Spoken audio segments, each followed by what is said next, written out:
Welcome to our channel. Before we dive into this incredible tale of an exiled Viking and his extraordinary bond with the creatures of the northern wilderness, please take a moment to hit that like button, subscribe to our channel, and let us know in the comments where in the world you're watching from. Your support helps us bring you more amazing stories from Norse mythology and Viking lore.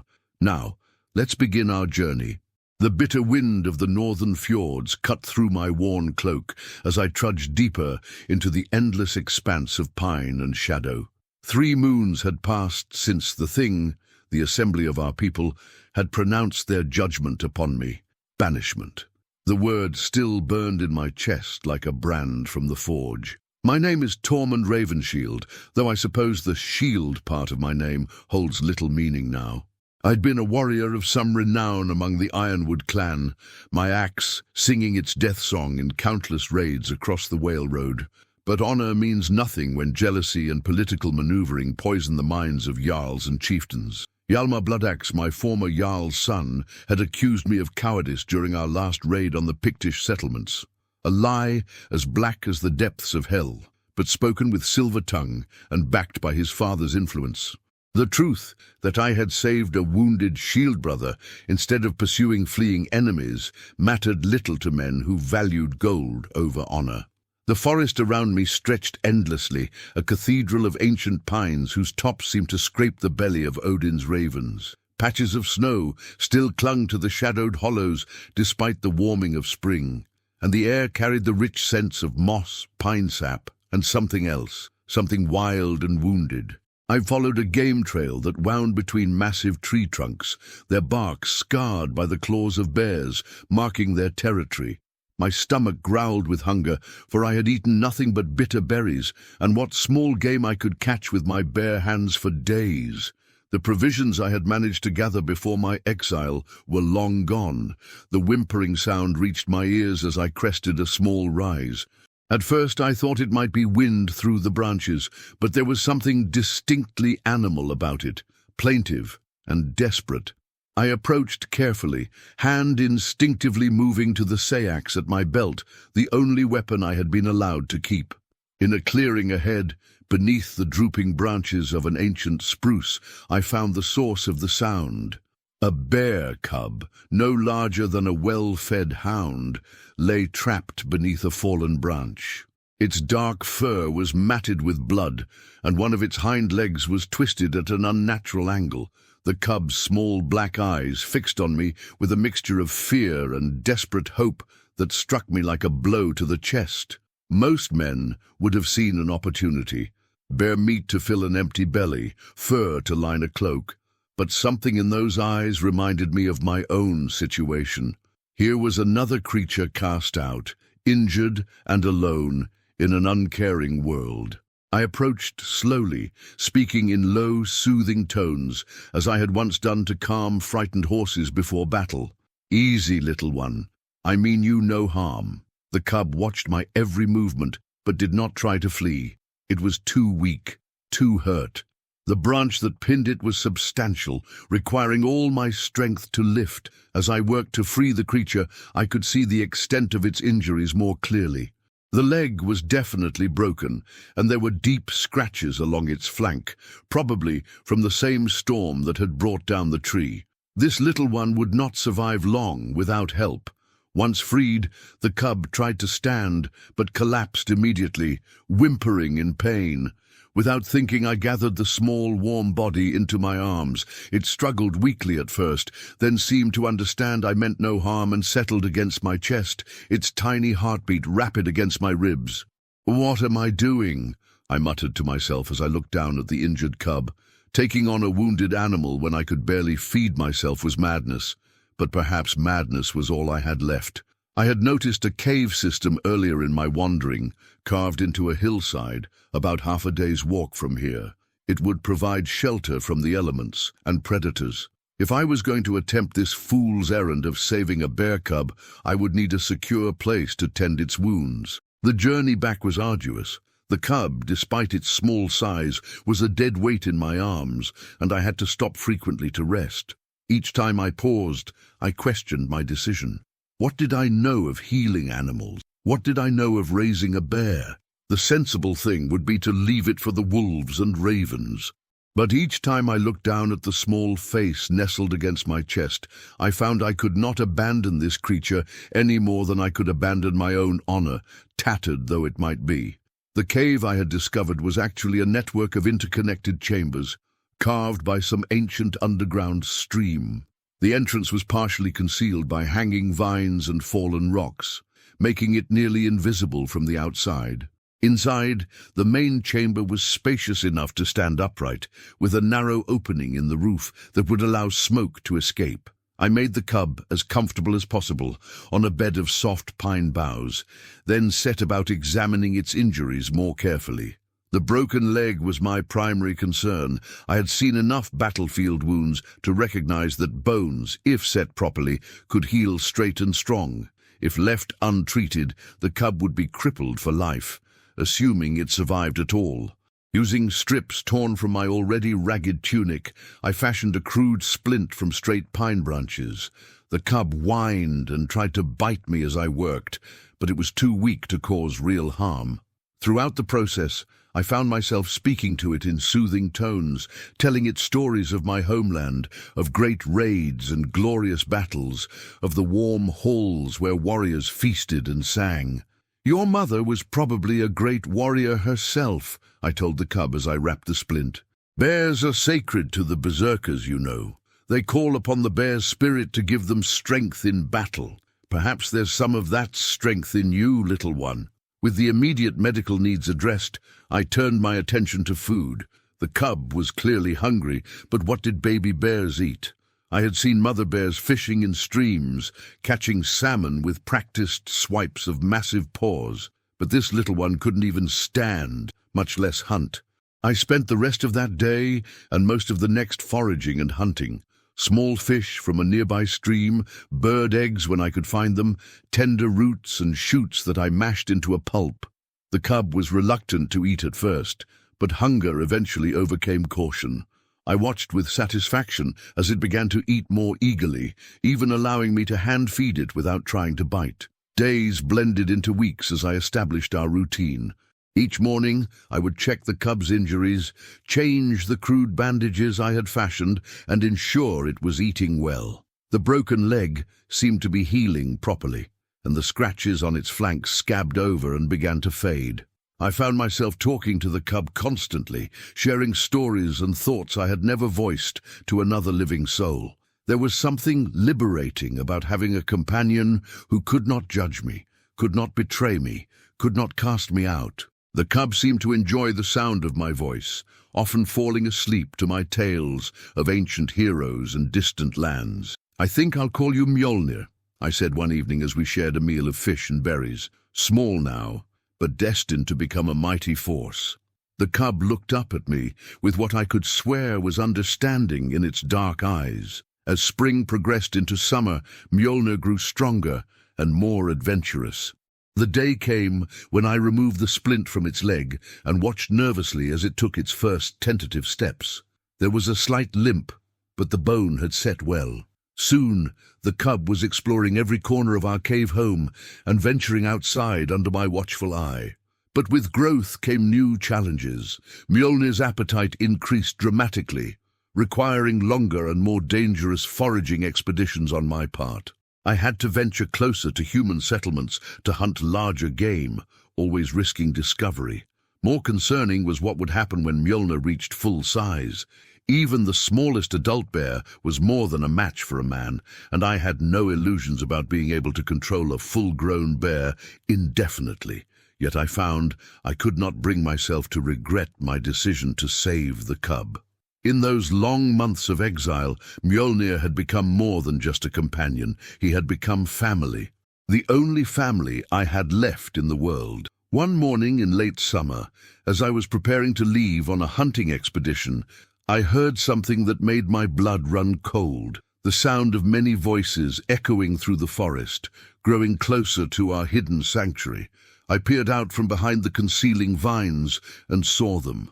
A raiding party of ironwood warriors, led by none other than Hjalmar Bloodaxe himself. They were not searching for me, I realized with relief. This was clearly a hunting expedition, probably seeking the great heart that had been seen in these woods.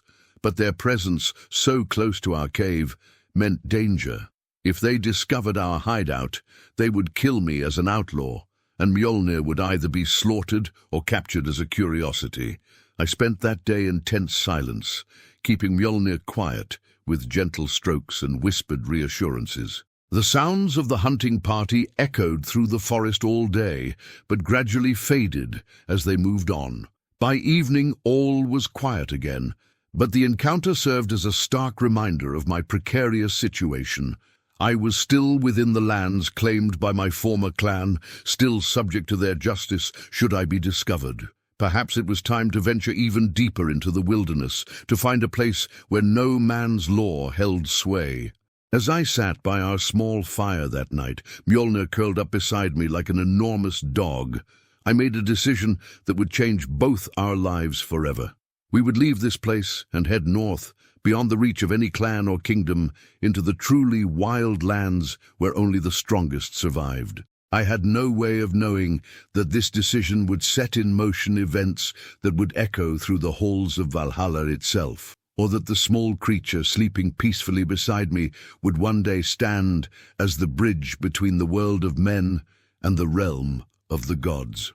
The next morning, as the first light of dawn painted the forest in shades of gold and green, I began preparations for our departure from the only home Mjolnir had ever known.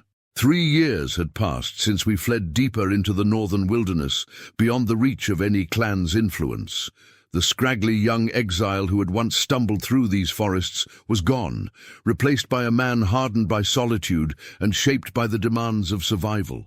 My beard, now thick and touched with premature silver, bore witness to countless harsh winters. My body, lean but powerful from constant exertion, carried the scars of 100 encounters with the wild. But the greatest change was not in me, it was in my companion. Mjolnir had grown into a magnificent specimen, standing nearly as tall as a man's shoulder, when on all fours, his massive frame rippling with muscle beneath a coat of the darkest brown fur I had ever seen. His injured leg had healed completely, leaving him with only the slightest of limps that was barely noticeable unless you knew to look for it. Where once a frightened cub had hidden in my arms, now walked a creature that commanded respect from every predator in these lands.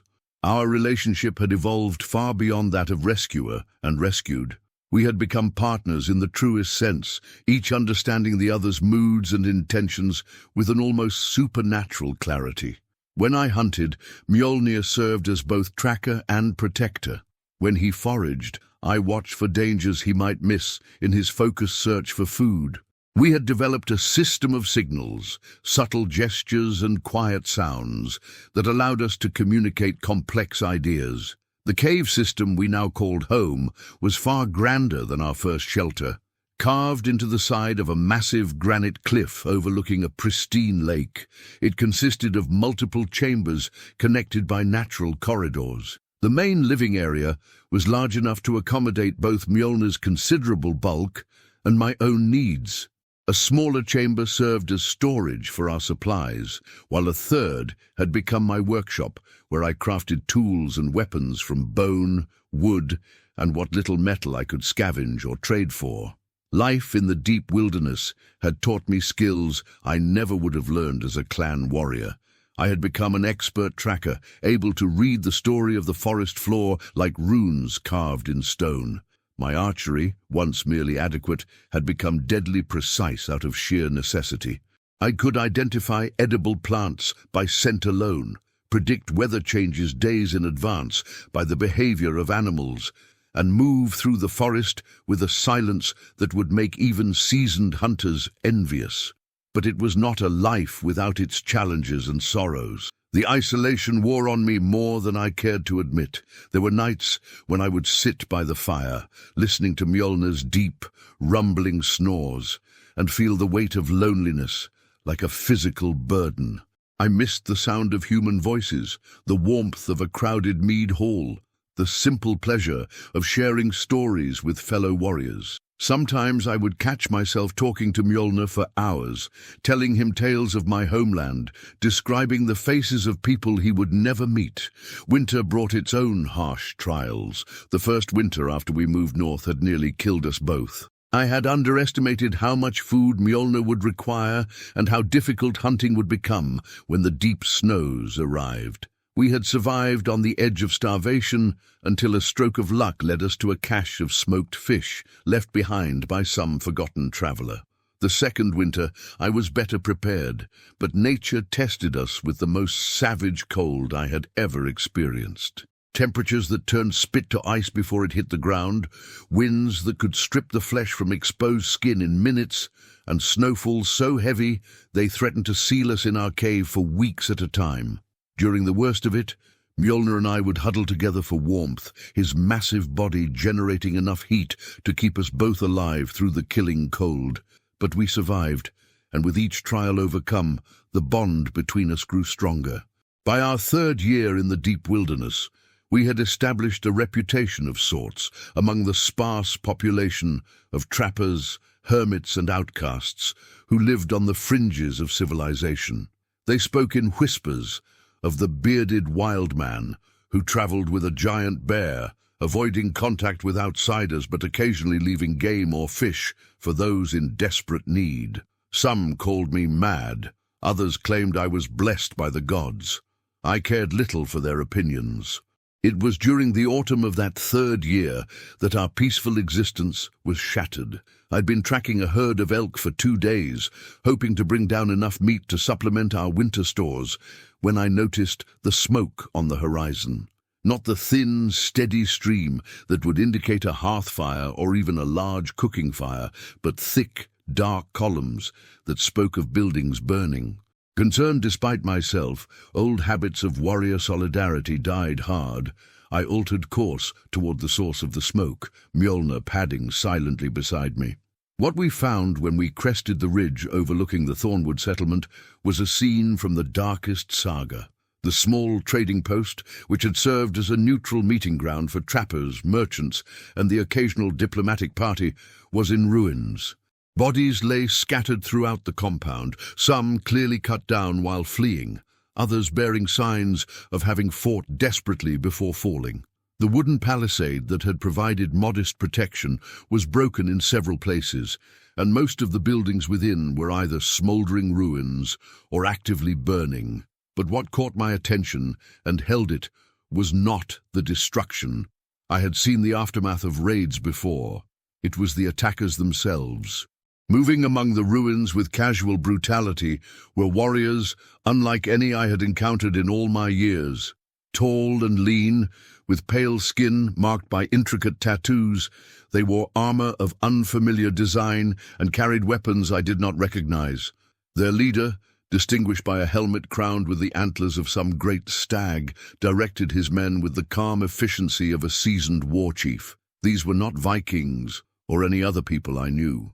Their language, when they called to one another, was harsh and guttural, filled with sounds no Norse tongue would make. Their methods, too, were different from typical raiders. This was not a raid for plunder or slaves. This was systematic destruction, as if they sought to erase all trace that the settlement had ever existed. From our position on the ridge, Mjolnir and I watched as the strangers completed their grim work. They showed no interest in taking prisoners or claiming valuable goods, instead methodically destroying everything they could not carry away. When they finally departed, moving north toward the deepest part of the wilderness, they left nothing behind but ash and carrion birds. I waited until they were well beyond the horizon before descending to the settlement. The sight that greeted me up close was even worse than it had appeared from a distance. Among the dead, I recognized several faces: traders who had occasionally ventured into the deep woods, trappers who had shared news and supplies with other forest dwellers, old Kettle, who had once been a ship's carpenter before taking up the hermit's life, lay sprawled before his burning workshop, his skilled hands that had crafted so many useful things now still forever. But it was what I found in the main trading hall that truly chilled me to the bone. Scratched into the wooden floor with a blade point was a symbol I had never seen before, a twisted spiral surrounded by angular runes that hurt the eyes to look upon. Whatever these invaders were, wherever they had come from, they were not simply raiders seeking easy plunder. They were something far more dangerous. As I knelt beside the strange symbol, Mjolnir suddenly tensed beside me, a low growl rumbling deep in his massive chest. His nostrils flared as he scented the air, and his dark eyes fixed on something beyond my perception. When a bear of his size shows such obvious signs of alarm, a wise man pays attention. "What is it, old friend?" I whispered, my hand instinctively moving to the war axe I had crafted during our second winter, a weapon worthy of any hall, despite being forged in a cave with improvised tools. Mjolnir's growl deepened, and now I could hear what had alerted him, the sound of approaching footsteps, multiple sets of them, moving with the careful pace of hunters stalking prey. The strangers had left scouts behind, or perhaps sent a party back to ensure no witnesses remained to carry word of what had happened here. I counted at least 6 different sets of footfalls, probably more. Even with Mjolnir's formidable presence, we would be severely outnumbered. The smart thing to do would be to retreat, to fade back into the deep forest and pretend we had never seen this place. But as I looked around at the carnage, at the bodies of people who had done nothing more than try to live quietly in the wilderness, something hard and cold settled in my chest. These people had been under no clan's protection, claimed by no Jarl's law. They had been as alone in the world as Mjolnir and I, yet they had created a small community, a place where outcasts and wanderers could find shelter and companionship. And these strangers had destroyed it for no reason I could fathom. The footsteps were getting closer now, and I could hear voices speaking in that harsh, alien tongue. Soon they would round the corner of the burning storehouse and have a clear view of the main hall where we crouched. I looked down at Mjolnir and found him looking up at me with those intelligent dark eyes. In them I saw not fear, but a calm readiness that matched my own feelings. We had survived 3 years in the wilderness by avoiding conflict when possible, but we had also learned that sometimes there was no choice but to fight. "Well, my friend," I whispered, hefting my axe and moving toward a position that would give us the advantage of surprise, "it seems our quiet life is about to become significantly more complicated." The first of the strangers appeared around the corner of the storehouse just as I reached the doorway of the main hall. He was scanning the ground for tracks, his attention focused downward, which gave me the precious seconds I needed. My axe caught him just below the rim of his strange helmet, the blade biting deep into his neck. He went down without a sound, but his companions were close behind, and my attack had revealed our position. What followed was perhaps the most desperate fight of my life. The strangers were skilled warriors, their unfamiliar weapons proving both exotic and deadly. But they had not expected to face a giant bear alongside a seasoned warrior, and in the close confines of the ruined settlement, their numerical advantage was largely negated. Mjolnir fought like the legends of the great bears of old, not just with tooth and claw, but with an intelligence and tactical awareness that seemed almost human. He used the terrain to his advantage, cornering enemies against burning walls, using his massive bulk to shield me from attacks I couldn't see coming. More than once, I watched him deliberately position himself to drive enemies toward my waiting axe. When the last of the strangers fell, we stood panting in the smoke-filled air, both of us wounded but alive. Mjolnir had suffered several cuts from their curved blades, while I sported a gash across my ribs that would need careful tending. But we had proven something to ourselves that day. We were not just survivors hiding in the wilderness. We were warriors, united by bonds stronger than blood. As I cleaned my axe on the cloak of one of the fallen strangers, I found myself studying their gear more carefully. The metal of their weapons was of a quality I had rarely seen, almost black in color, and holding an edge that seemed unnaturally sharp. Their armor bore that same twisted spiral symbol I had found carved in the floor, worked into the metal itself with obvious skill. But it was what I found tucked into the leader's belt that truly gave me pause. A crude map drawn on what looked like human skin, showing the locations of various settlements throughout the northern wilderness. Thornwood had been marked with the spiral symbol, and I could see several other locations marked in the same way, places that had probably already been destroyed, or soon would be. Among the unmarked locations, I recognized the landmarks near our own hidden valley. These strangers, whoever they were not random raiders. They were conducting a systematic campaign of extermination against everyone living in the deep wilderness, and sooner or later they would find us. That night, as I tended our wounds and Mjolnir dozed fitfully beside our small fire, I made a decision that would have far-reaching consequences. We could no longer remain hidden, no longer live as peaceful hermits in our secret valley. These enemies threatened not just us, but everyone who had chosen to live free of clan politics and royal authority. It was time to become more than survivors. It was time to become protectors. But first, I needed to understand exactly what we were facing, and that meant tracking these strangers back to wherever they had come from. It meant leaving the safety of our territory and venturing into unknown lands where even greater dangers might wait. As I drifted off to sleep that night, Mjolnir's steady breathing a comfort in the darkness, I could not have imagined the true nature of the enemy we would soon face, or the incredible allies who would rise to stand beside us when the final battle came. The quiet years were ending. The war for the very soul of the wilderness was about to begin. 5 years later, the Skalds would sing of the Battle of the Burning Valley, where a lone warrior and his bear companion stood against an army of shadow worshippers from beyond the northern wastes.